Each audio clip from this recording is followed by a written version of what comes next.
You are a young lady, and o nwere ka ife si aga. Maybe in your relationship with guys, with men, you've had one or two ugly experiences, and probably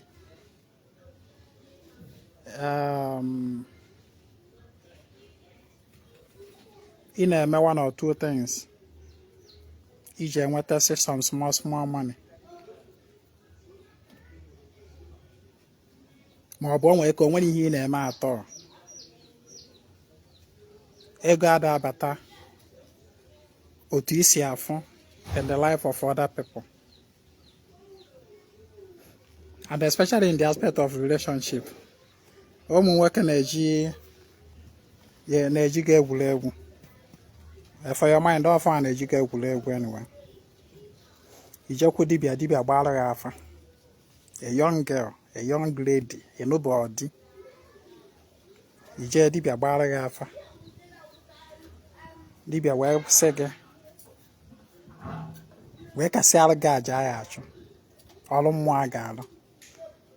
Wee sị gị na a ga-adọchi gị. Not just na a ga-appease chi go, but na a ga-adọchi gị adọ. Meaning na a ga-efiwere gị ọtachi. That number one. Number two, I say na a ga-adọrọ gị agwụ. Na a ga-adọrọ gị agwụ, na a ga-adọrọ gị agwụ.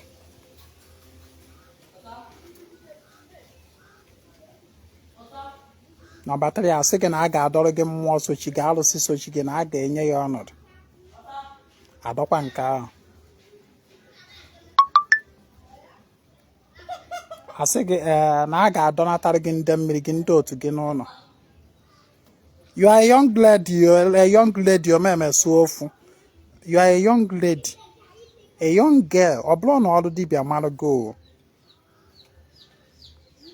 Ọrụ dibịa amahọ gị.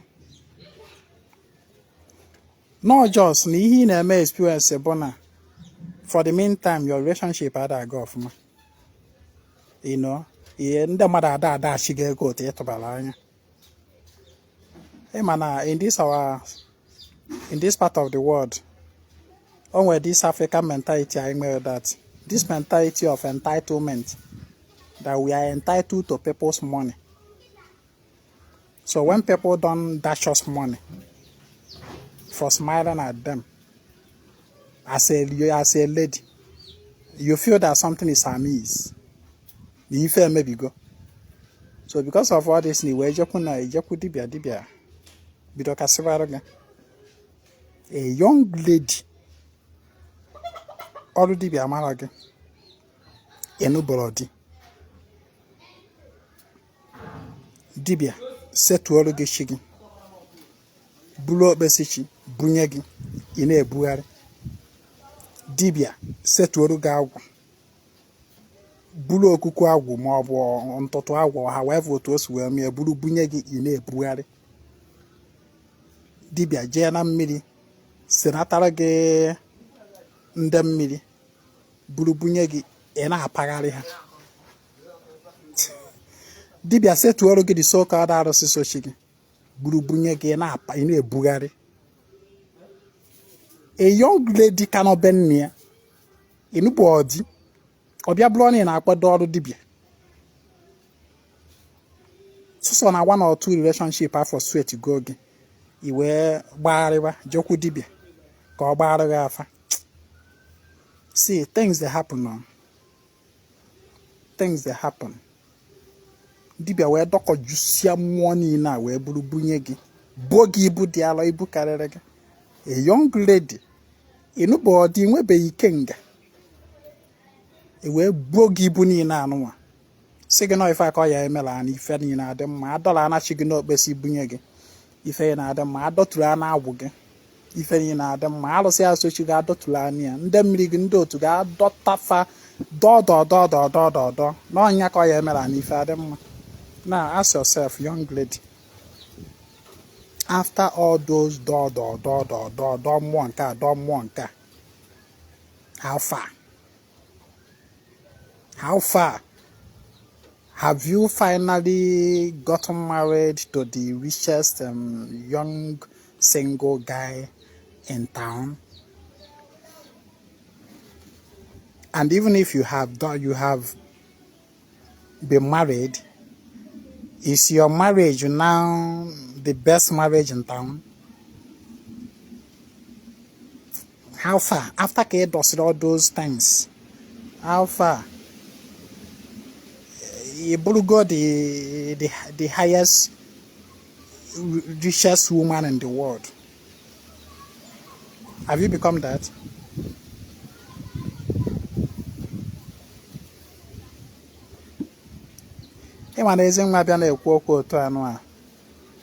Some people feel that Ezinwa should just shut up and go and sit down. Ezinwa, you don't know what you are saying. I have always said it. If you are practicing ordinary with desperation, you the desperate to solve all your problems. It the desperate to get married. It the desperate. And that is the major reason is more than one frustration get boogie no one. Now me they tell you. Frustration. Number one, who got need desperation made a lot of mistakes. And only in an wadibia na roge. Over hundreds of thousands na apple, upper millions na apple. Eki gauge where so I go do.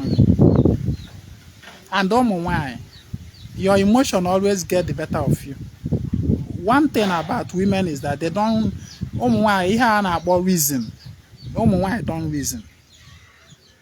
They only focus on their emotion. What they feel is what they know. They don't reason. I na hear before hear me. Just say I need well. That is why a young lady cannot bend again. Give a dollar again, car dollar again, again more everywhere. In each channel, message okay, you shall have me put here. Can you bo okay, you offend me? How far? You go decay no do one yourself. How far with the so-called marriage? Calm down. Isn't man I wanna calm down on a channel another thing?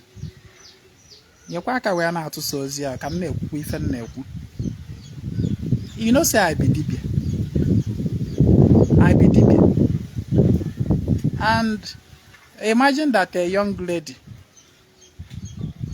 totally ignorant of her word in army, and desperately in need of, if I get make I wanna answer wouldn't know why I will. Whether what and column. You won't see her again. If a man open, I got dog chicken.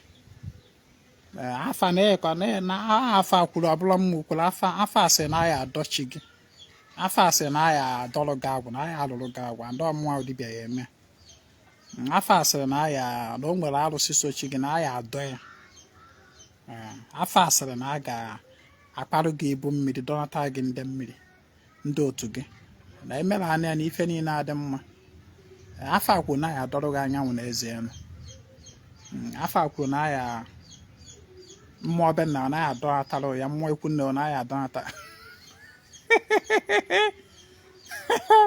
He was some work as in I go, a warm nasty girl, Nihini Melanie at Mam, so I will go. You were here, this desperate now, but see me when as in man back at for gay, he came a one bag okay, and K Doshi, with 500,000. And Kida Bunga with 700,000. I don't have more sushi, and by with 300,000. And by a little $1 about Targan do to Milligan, but with 1.2 million. And by at the end of the day, Bakocha ego anada mimimi. And otu ụmụ si eme ife nkefa. She fit no get that money, but she go do everything to get it. Why do you think religion thrive more on women? Ghana church, Ghana prayer ministry open. Go population not then at that prayer ministry, the 1 million. Yeah, the 1 million. 700 to 800,000 bomb. My God. Religion thrive on women because women, religion supplies their emotional frivolities. Emotion, yeah. Religion, I don't know. Religion suits their emotion, and not with their reason. But Anna, if you once you begin to reason, you will become less religious. Once you begin to reason, aka religious you get hag. But for long you keep only stimulating your emotion without accompanying it with reason. Igabu a slave to religion. And that is why for you. So I no you that money Ogbariba. Time oje cho ofu ogaranya oga a dinner. Gain that money. Maybe not after the money. Biakwam. Kalo that order because the work I did have promised her that na emela na ihe anụwa ife ni na adem.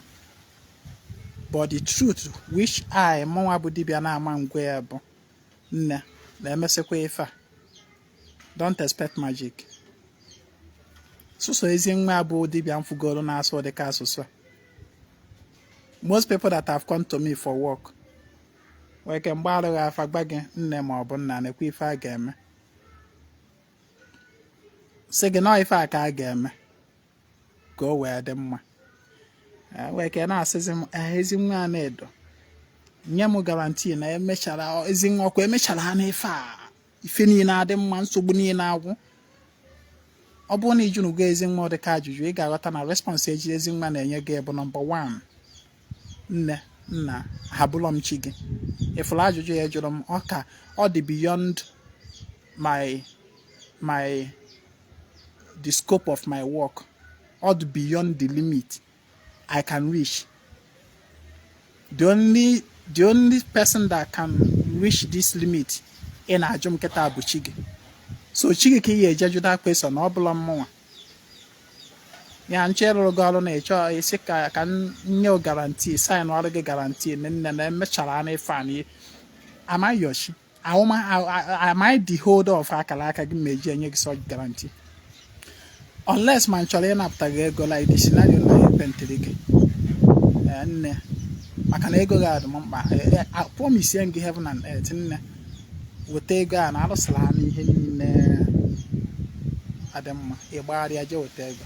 Even if it mean maybe I know well you working with na ndụ gị. Ije pressurize ya. Pressurize ya. Chayo ka ị ga-acha ya. You worry emotional blackmail, not put the money. Why do you think most of Ndoka converted the men into church through their wives?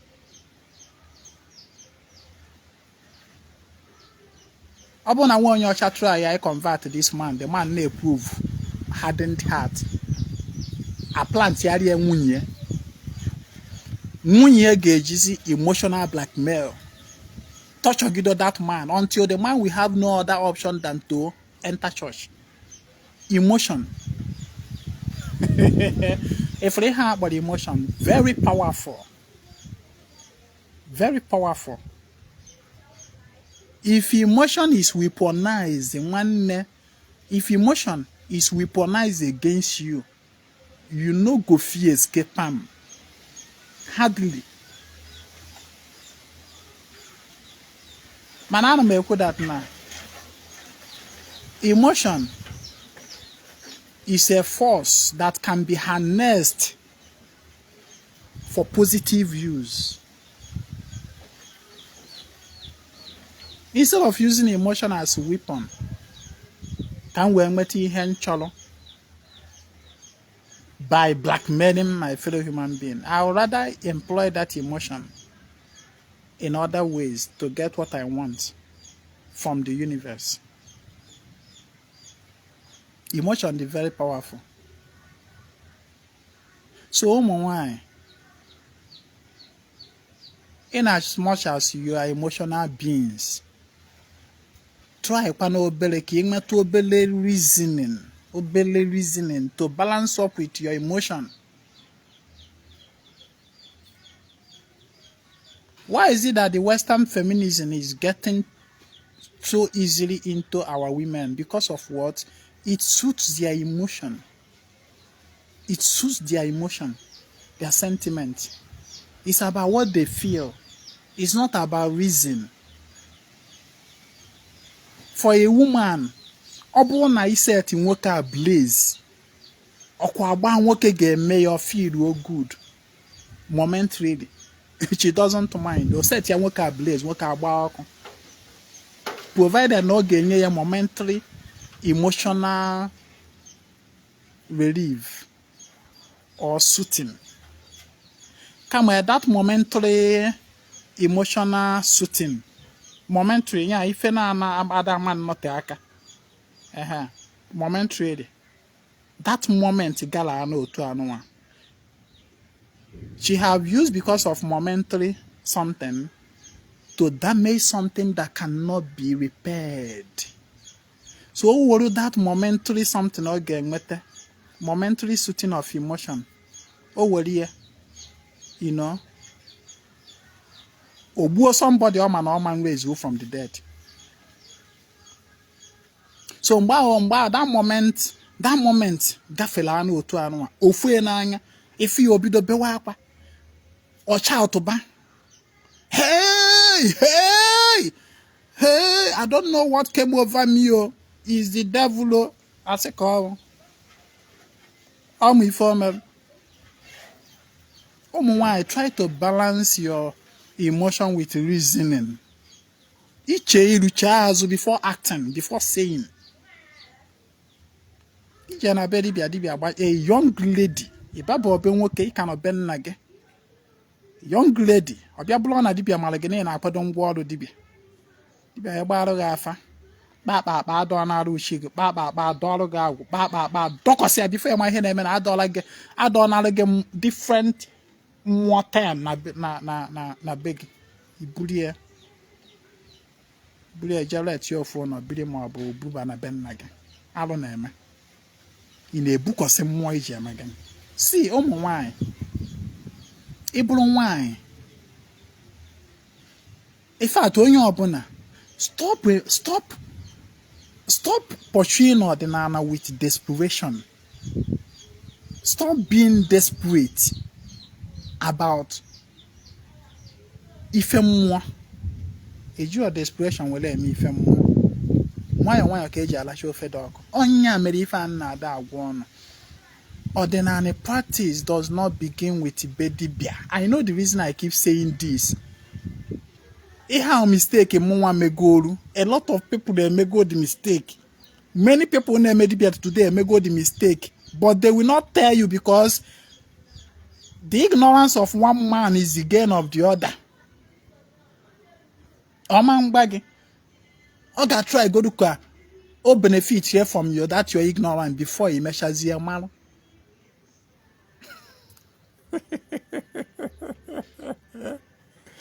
Another one more what you don't dance. That you don't know is another man's gain. That you don't know is the gain of another man that knows. And I'm going to see. If you have been in church and you suddenly start thinking that it is inordinate that I'll find solution to my problem, calm down. Don't be in a rush. If that your problem, take it easy. That your problem took years to develop. If that your problem, my blood that day for the go develop. It have been developing gradually over time before eventually because your phobia and iron. Therefore, the healing of that problem will also take time. Gradually, small. Ona diminish. Mana mgbangbe imerụ that na if I get most bochangidim, can that problem end there? Then be ready to make a lot of mistakes. I'm not the reason you will see from church where Maputana Bedi Biabogene, you want solution to your problem. Actually, if you never mad a guy go where, man, calm down. Zupanike, calm down. I keep saying this.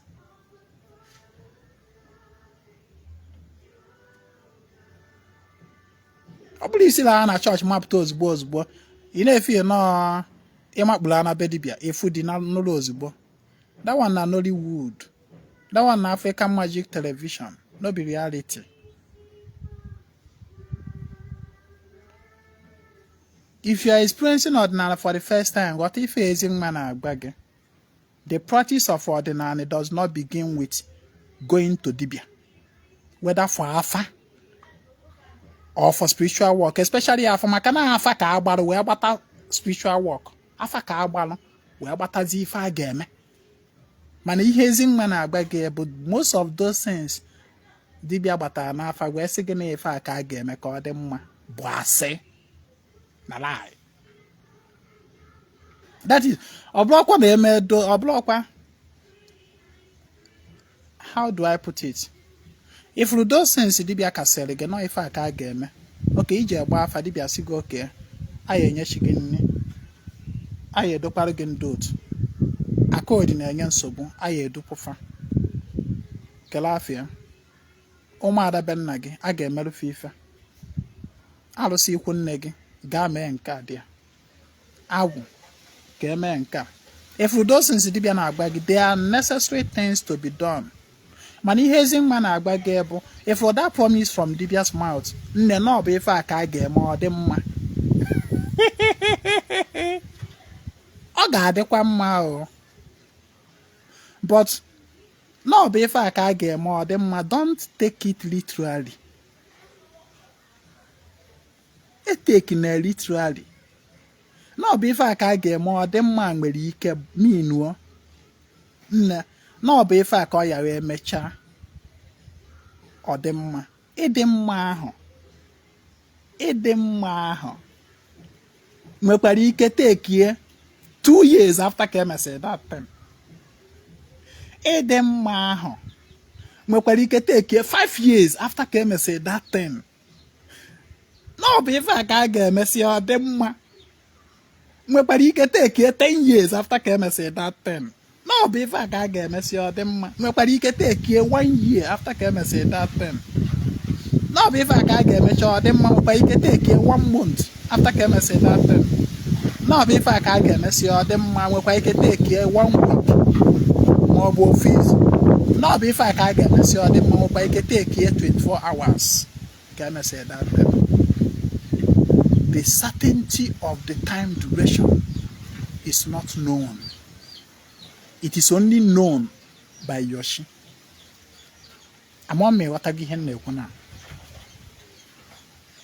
It is only known by Yoshi. Mana dibia ọbụla na-asị gị gị bịa nọ ihe ndị a emesịla anya within 1 month ife niile adị mma. Asị ka ọ gbaalụda dibia ọsọ. Na me dey tell you.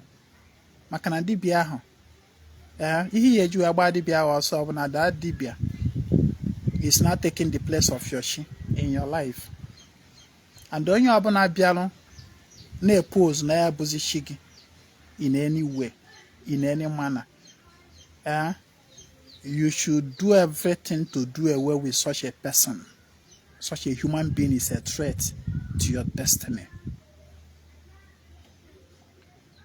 Ọ bụ na Ezinwa bịa kịta anụ agbalụ gị afa, ewe m sị gị nne na ọrụ anụ a na-alụsịrị anya within 1 month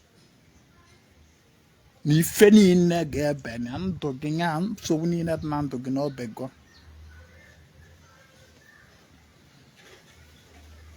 Just know it that I have reason to challenge your chi. And I don't mean well for you because I have reason to challenge your chi. Anybody that challenges your chi in any way is a threat to your destiny.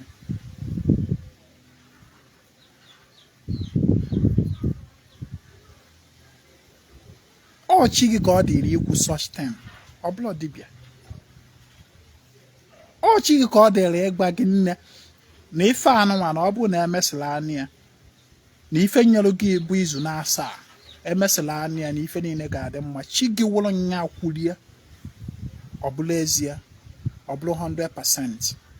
Onyawa wo the only being in existence in the audacity, the license, the affidavit.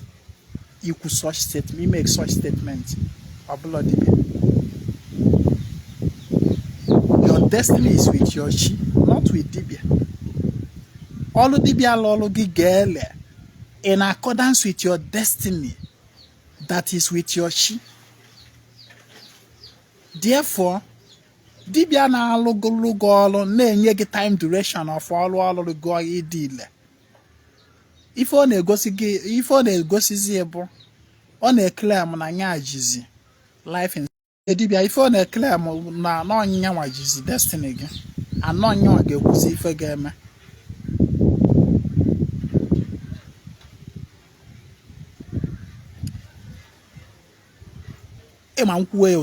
Some people will be seeing me as na mama ihe na-akọ. Mana those people na-claim na farm ife a na-akọ ije kwukwa fa efukwa that na agbalụsi ya agachakwa enu gacha na ọbụlụkwa ofe ife anọ. Jiri nwayọ ebido n'ọdịnala John gị na bedibia. Ebido n'ọdịnala John gị ba ịgba afa ijekwu dibia ka ọ gbara gị afa fọm ịgba afa tentale setaba ma tentendo do necessary man de na do na see ya. There are certain things that should just let to lie forever and never be opened. Onwere some tente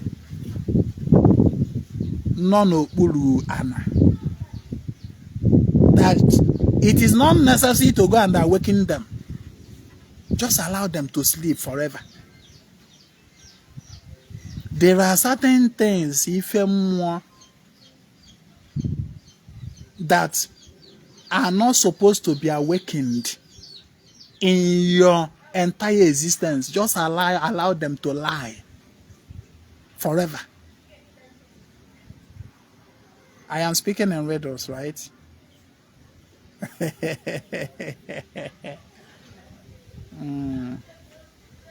Anyway, in summary of ihe we just got that na most of our message are no be if most of those things are unnecessary. In other words, if you don't do them, your life can still go on well. If you do them, it cannot make any difference in the way your life go. Some of those things dibia na agba gị na ha ga-eme iri nke a na ha ga-eme nke a na ha ga-eme nke a. Some of those things ka m kwukwa ya ọzọ. Some of those things a na-agba gị a ga-eme are not necessary. Whether you do them or you not do them, it cannot change anything about your life. Amazing na tokam na mi tokam. There are some people ka m gwa gị. There are some people that throughout their life, if they don't do all mmiri, their life will still go on normal. I don't know if you understand. There are some people that in their life, if they no install agwụ, their life will still go on normal. Whether they install agwụ or they no install agwụ, it will not make any 1 naira difference. That is here na kowalege. There are some people that whether they do all mmiri or they don't do all mmiri, it will not make any 1 naira difference in their life, in their destiny, in the way their life go. That now most of those works are not necessary. Not necessary. Mana dibia na agbaru ga afa ga agba gi nne na obu na emere fan o nwere fan eme na aga aga asị ka ọ bụ na lie.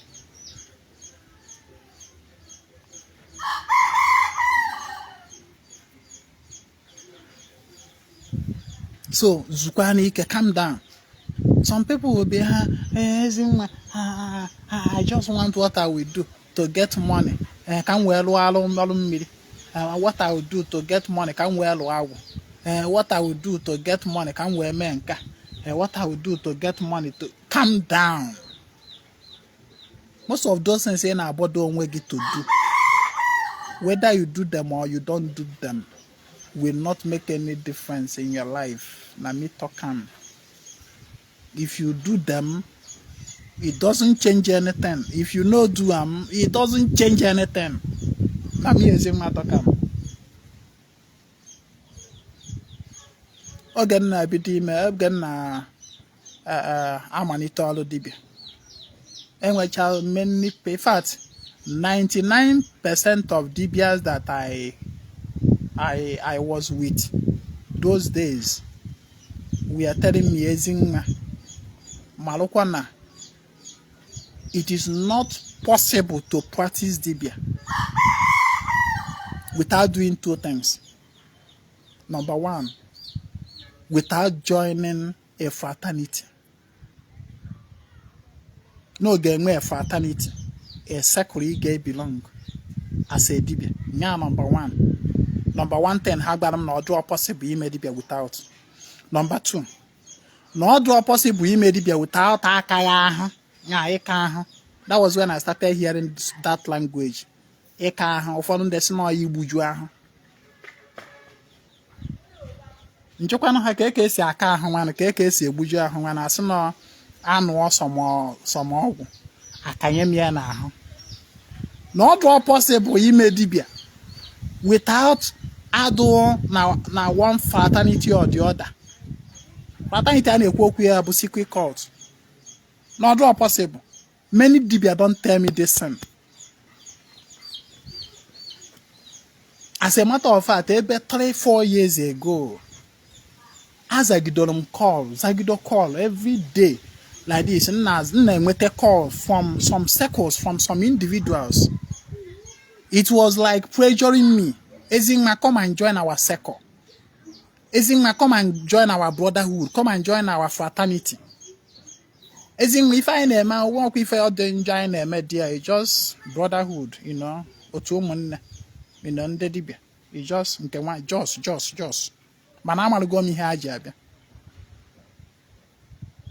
Many people are going that na see Ezinwa obuni ibujula ahụ ma obu ka ahụ egbufuo gi. Na odo possible you survive as a dibia without egbuju ahụ akara ahụ. Na ga-eme ọgwụ ka anyị gị na ahụ. So that amosu a na-egbu na gị as dibia. So that ka ndị ọjọọ ga na-akụgbu na gị na nsi. So that ka nke anụ a na-eme na dibia anụ a na-ekpolodo na ya riri nne. Ihe abụcha advice people na-enye m when I was starting newly. Not all possible. Man, today, ihe anụ a bụ ebidoro m ọrụ dibia officially January of 2021. Yeah, the 50th year, where, call 50th year, Ezinwa never joined any fraternity. One fraternity in join. Onwebolo a single resort. Akalopam na homo. Sinate nyele any nonsense. Ono chokwe yipu mapa mwene nene. Me yipu lo na akwa. Maud me enjoy you like tata. Just look and observe me. It's okay, be na be mun yisi alo akwa efo.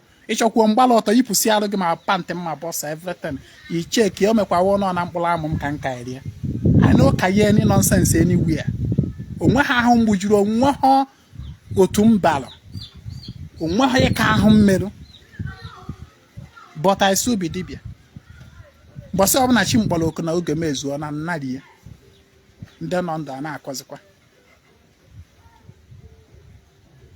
ndị gbujula ahụ gboo che are they still alive today? Ndị kala ahụ hundreds of years ago are they still alive today? Ahụ ịkachakwa alụ mechakwa nwụọ is that one ịka ahụ the kind of ịka ahụ m chọrọ that I will buy into bụ dịka ahụ mma aka inye m guarantee na mma nọ at least all go to 5,000 years inye m ya guarantee ya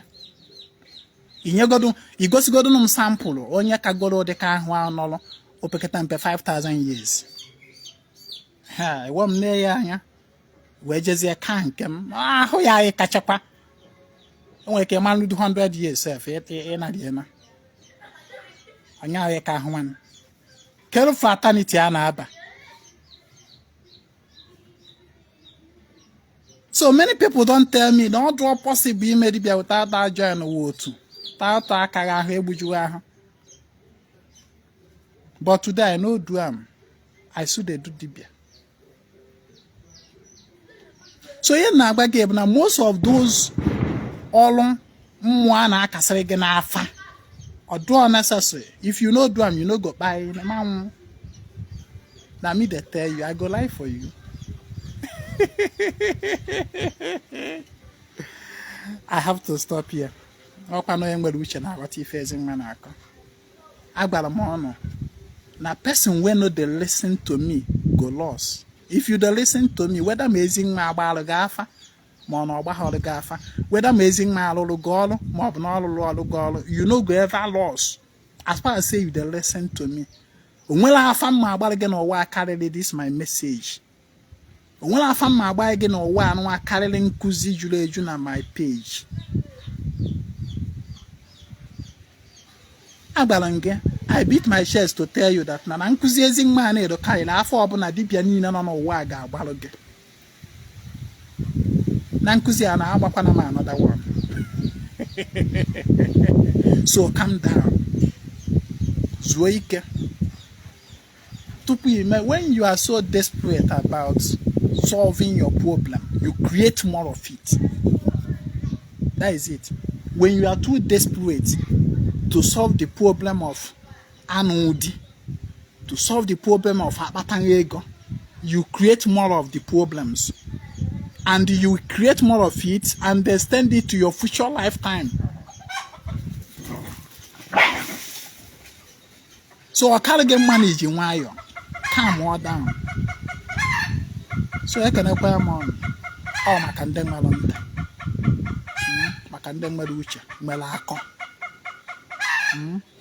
every nkwa anyị na-emesara aka n'obi anyị we just concluded with today's one tata bụ nkwọ next nkwasaraka comes up in 4 days time being on nkwọ nkwasaraka goes on in my obi every nkwọ maka ndị nwere mmasị isonye you chat me on WhatsApp 08032477868. My name is Ezinwa Anaedo. I come for the total restoration of ordinary and omenala Igbo. Demesiam.